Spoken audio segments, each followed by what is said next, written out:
কলেজে পড়ে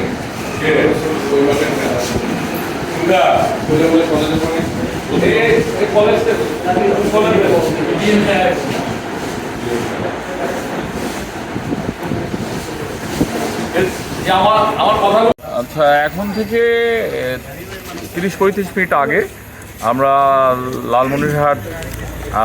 লালমনিরহাট জেলার হাতীবান্ধা থানাধীন সোনালী ব্যাংকের সামনে থেকে তার দুজনকে আমরা আমাদের সাব ইন্সপেক্টর কিবরিয়া সেখান থেকে নিয়ে আসেন।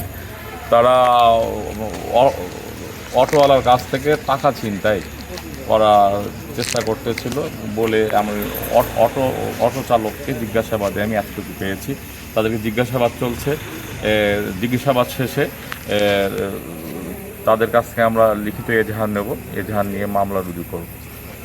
আসলে এই বিষয়ে কি অটো চালক এখন পর্যন্ত কোনো থানায় অভিযোগ করেছে কি না?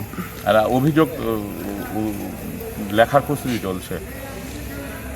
মূলত প্রাথমিক অভিযোগের ভিত্তিতে আপনারা আসামিকে শনাক্ত করে থানায় নিয়ে আসছেন। উত্তর এলাকার লোকজন, জনসাধারণ আমাকে ফোনে জানায় যে সেখানে দুজন অটো ছিনতাইকারীকে ধরা হয়েছে। তারা অটোওয়ালার কাছ থেকে টাকা ছিনতাইয়ের চেষ্টা করতেছিল। তো সাধারণ জনগণ তাদেরকে আটক করেছে। যে কোনো সময় একটা বড় ধরনের দুর্ঘটনা ঘটতে পারে। প্রাণনাশের আশঙ্কা, যাদেরকে ধরেছে তাদের প্রাণনাশের আশঙ্কা রয়েছে। এমন অবস্থায় আমি আমার থানা থেকে একজন পুলিশ টিমকে পাঠাই।